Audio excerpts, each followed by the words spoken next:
Todos tenemos un concepto distinto de lo que es una vida ideal.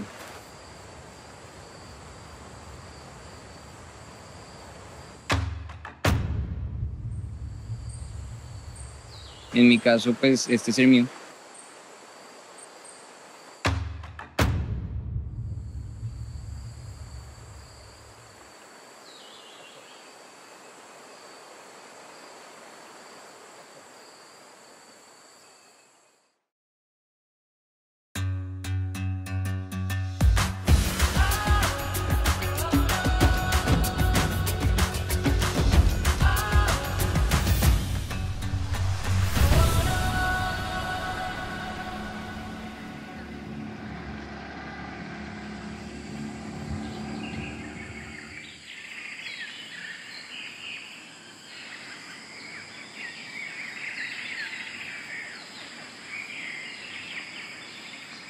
Soy Juan Pablo Bueno, soy biólogo de profesión y soy colombiano.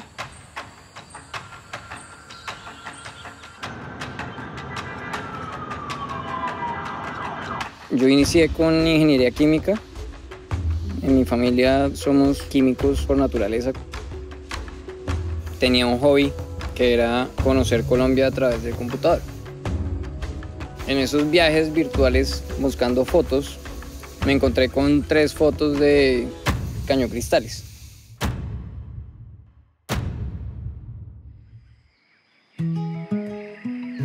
Y esas fotos con ese río morado, con estos colores increíbles, se volvieron para mí un tema de tengo que conocer ese lugar.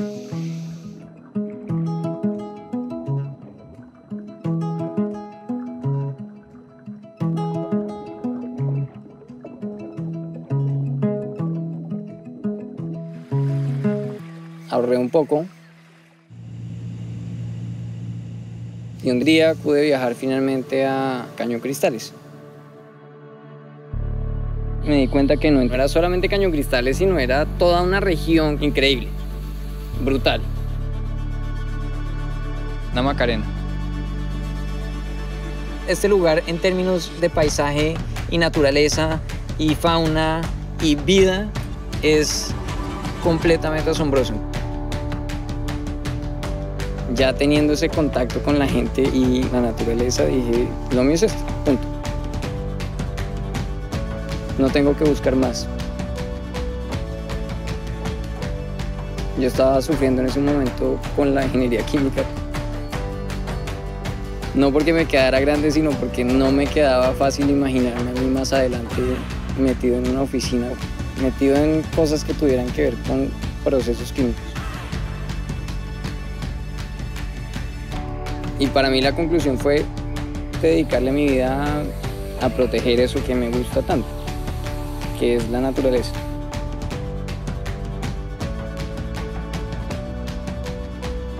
Quiero montar un hotel, un sitio en la Macarena que destinara parte de sus recursos para recuperar bosques.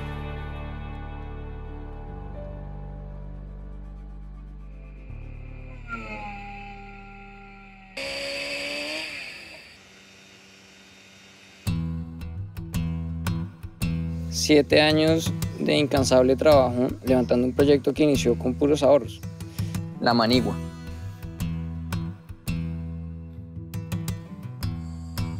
Eso fue un objetivo claro desde el comienzo con la manigua, y es que no quería que tuviera un impacto negativo en esta zona.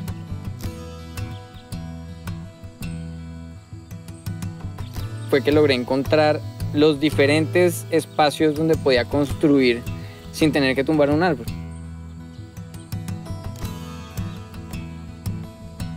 Todos los insumos del hotel son biodegradables. Todo funciona con energía solar. Y de esta manera lograr que todas las personas que nos visiten se adapten a este entorno a través de la experiencia que nosotros generamos.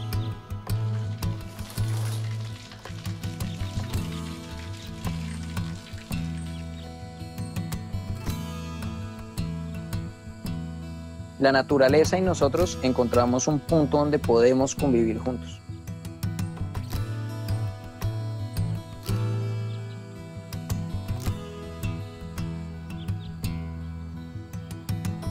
La selva es este lugar donde nada es monótono. Todos los días está uno a merced de los animales, está uno a merced del clima. Y eso hace que la vida simplemente se convierta en esta aventura de todos los días. No tengo ni idea de qué es lo que me espera.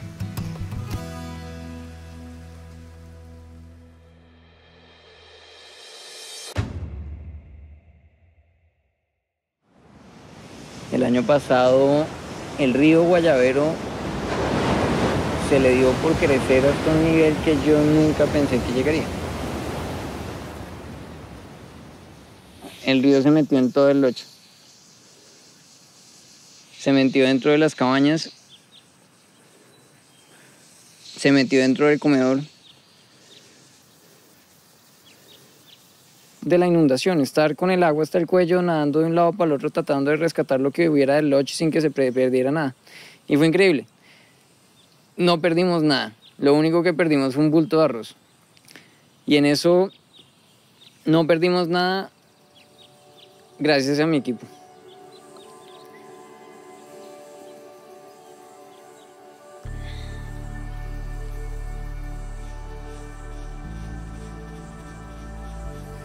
Mi equipo acá en la Manigua se convirtió en mi familia, pero en ese momento de la inundación le metió día y noche toda la ficha que este proyecto, que para mí es como mi bebé,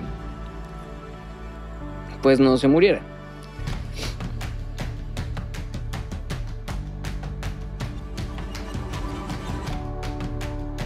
En ningún momento tiraron la toalla y esta gente le metió el alma a lograr evacuar todo el hotel para que no se perdiera nada. Nunca había visto y nunca había sentido en carne lo que de verdad sentir el apoyo de tantas personas unidas para ayudarle a uno. Y mirar a Juan Pablo cómo comenzar, ¿sí? Venir un señor de una ciudad a internarse acá a la selva, eso es como queda uno, bueno, queda sorprendido porque es difícil acostumbrarse de una ciudad de repente a internarse acá a la jungla. La naturaleza le dio un empujón para seguir más adelante, que a pesar de las dificultades que la naturaleza, siempre hay una luz al fondo del túnel. Juan Pablo la encontró. Yo me vine a la Macarena a plantar árboles, ¿no? Pero lo último con lo que pensé que me fuera a encontrar fue como con una relación, una familia, un hogar tan especial en la mitad de la nada. Y por otro lado está el hecho de verdad tener esa experiencia de uno estar conviviendo con la selva de una manera completamente genuina y maravillosa. Ese crecimiento personal es el mejor pago que uno puede llegar a tener por lanzarse a perseguir un sueño.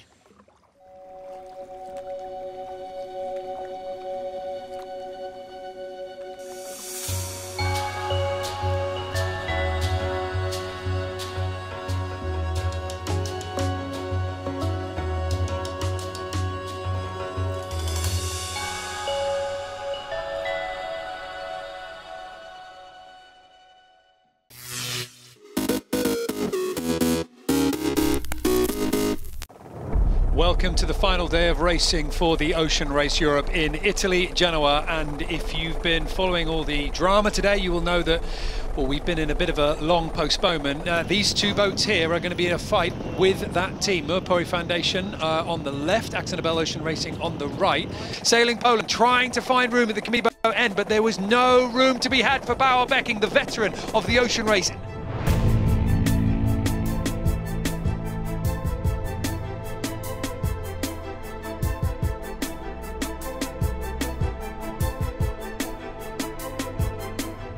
Germany start this one with Lingtao and Bureau Valet on their breeze. They're going to have a little bit of a hard time to try and punch out. No one turning around just yet, and by looking at the flags, it looks like it was a clean start. Bureau Valet just sneaking in at the committee boat in. That would have been very tight.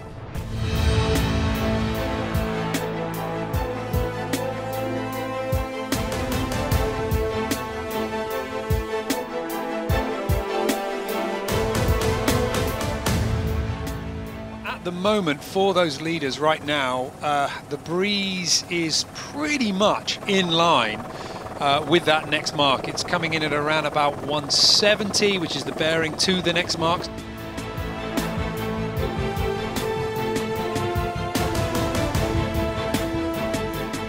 See how close they are as 11th Hour Racing Team go round the mark. Linked Out go round as well. And what do they do here? So the crucial thing will be what that angle is going to be like from this mark, whether it's going to fit into that power angle on the masthead Code Zero. And in fact, as we say that, look at that, Sally, new sail coming out of their hatch.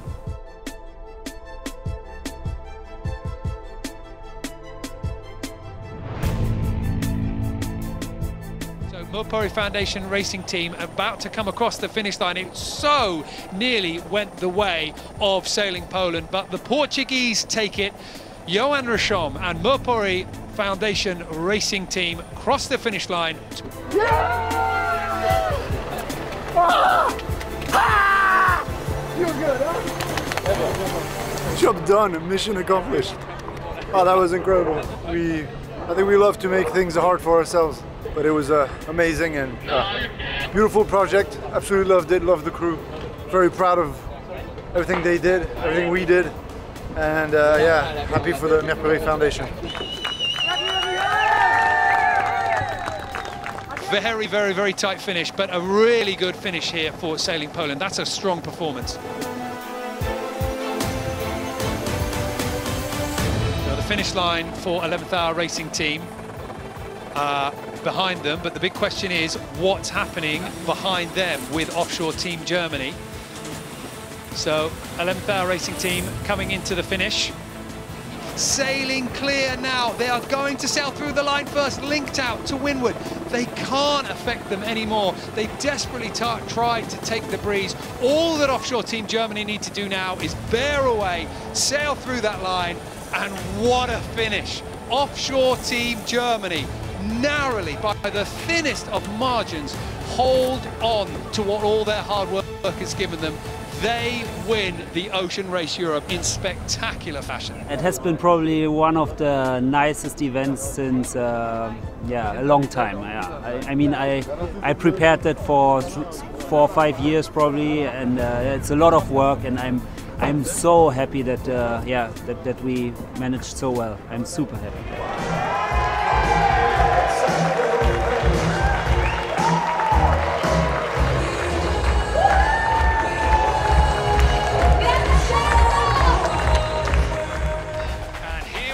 For the start of the Ocean Race Europe.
That was amazing.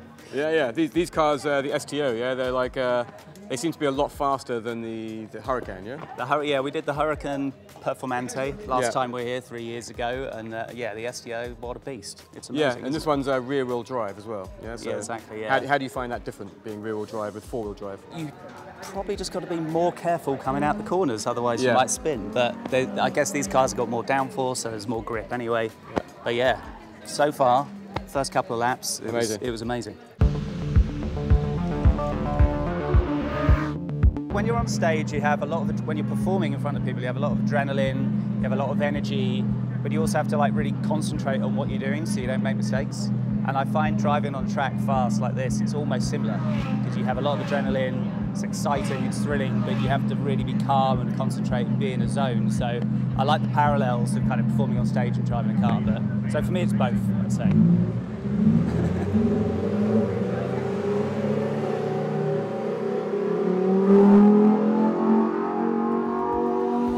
Yeah, I'd say the same. It's like being on stage, there is some similarity because you have like intense pressure, a lot of lights, really loud, and you have to stay kind of calm and control your nerves, you know, and I think driving is on the track is similar. A road trip, I would say up the Pacific Coast Highway from Malibu heading towards Big Sur. And you say which car? Aventador, Aventador, yeah, definitely. Actually, maybe I'll take for that trip maybe the Hurricane Spider. Yeah, how about that? I love driving in southern Europe and around the Mediterranean coast. I'd probably drive around the Italian coast. I'd probably just take one of these, an STO. That would suit me. What soundtrack? I felt like Jimi Hendrix would be quite. I'd go for like some kind of synth wave. Give me a synth wave artist. It's cool. Like Daft Punk or something. Yeah, like their first album.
Hi, I'm Sohee, the designer of Miss Sohee.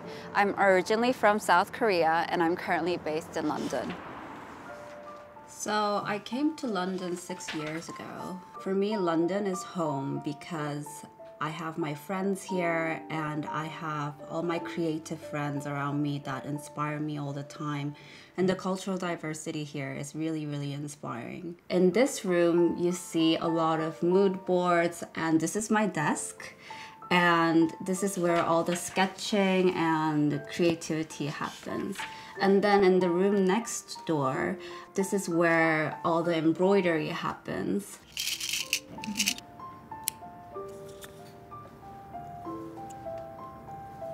Definitely, I think embroidery is painting with beads and fabric.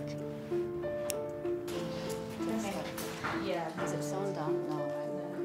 But like the position of these three. So normally I always sketch and illustrate a lot before moving on to design. Sometimes I get inspired by my own drawings as well. So sketching is one of the most important stages in the process of designing. I think it's definitely when I see the dress on a model, when we do our first fitting. That's when you see the result of months of hard work and you finally see it on a person and you see it with movement, and that's when it's really magical.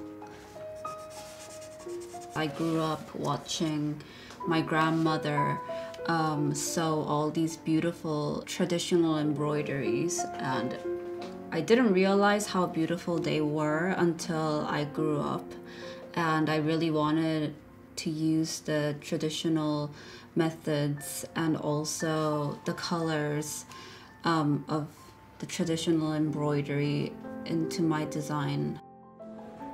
When I first met Domenico and Stefano, I have to be honest, I was very nervous at first to explain them my work. But after I met them, I realized that they're very kind and very welcoming.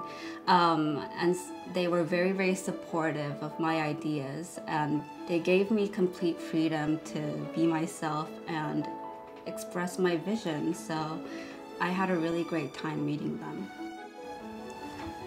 So for my collection, I really wanted to explore the elements that I really love. For this look especially, it's an explosion of flowers, and I really wanted to use the elements that are, you know, what I really love. So my collection in one word, I would say, is that it's my dream.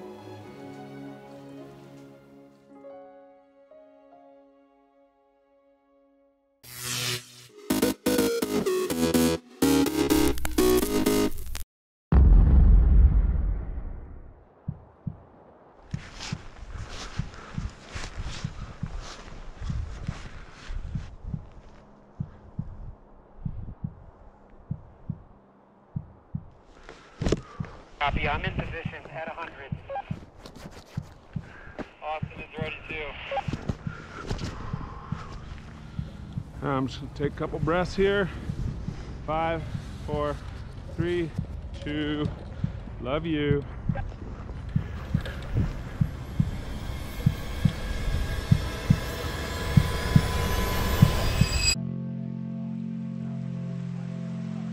All right, another beautiful morning. It's cold, -7 this morning. Ice in the water, that's when you know it's below 0.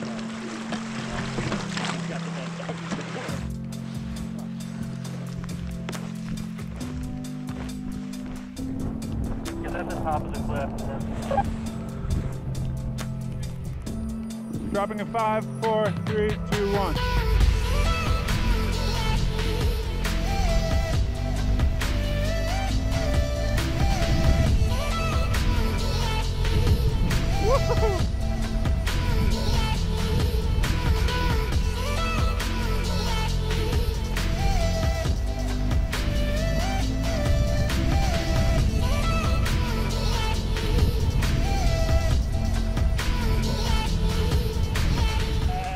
Another day on the river. Yeah. And then we just... Copy that, thanks. 3, 2, 1.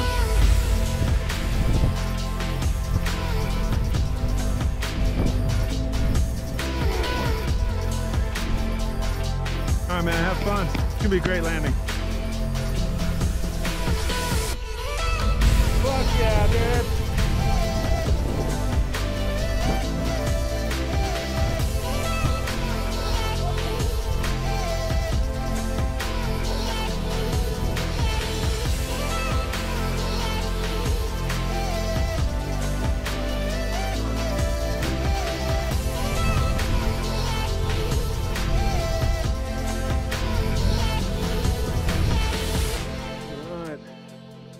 Day 7 down the river, and conditions seem actually really set up for this hike that I'm doing right now.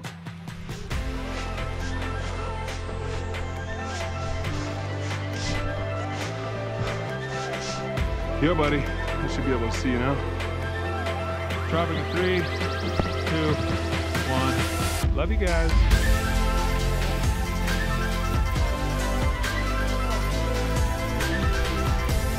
Woohoo!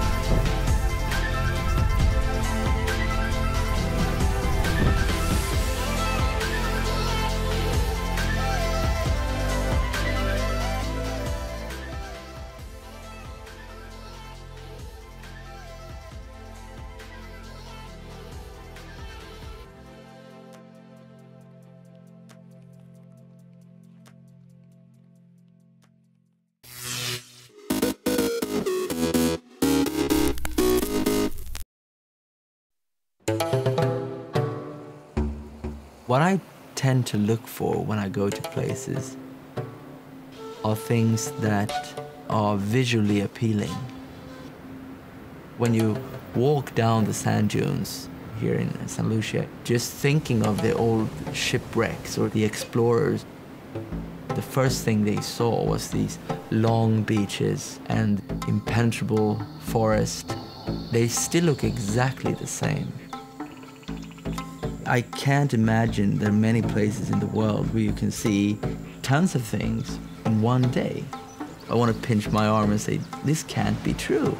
I'm in the middle of this. I think the uniqueness is that it's diverse. You could peel off layer after layer and you'll find more and more things. It's all here for you to just be part of.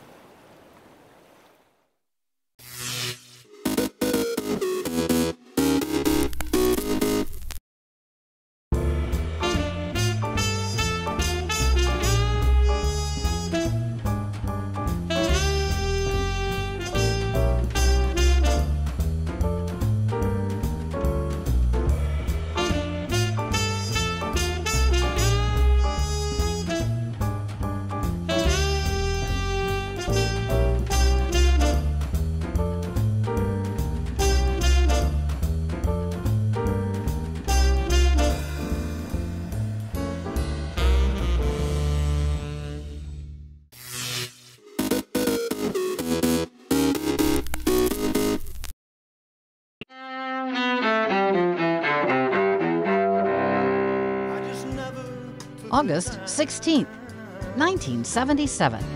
The last chapter for the king of rock and roll in Memphis, Tennessee.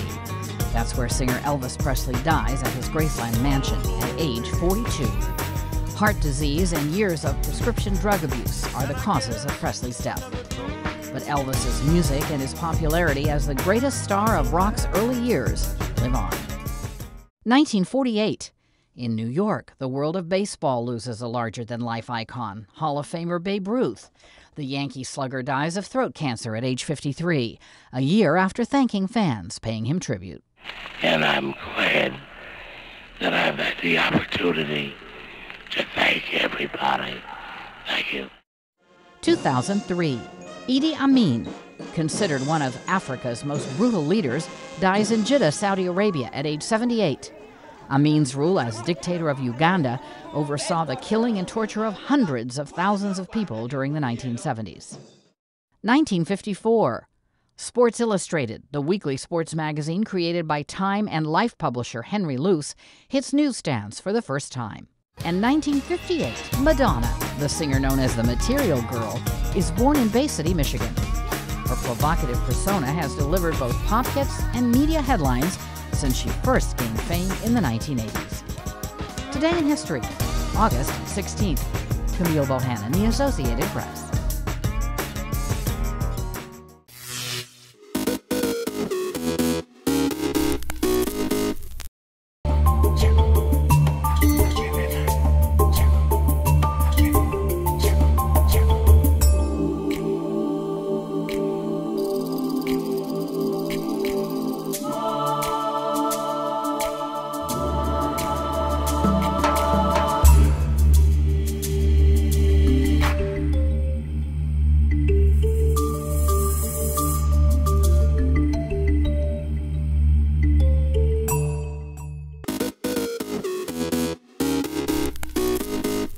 Welcome back in our studio, and in today's news,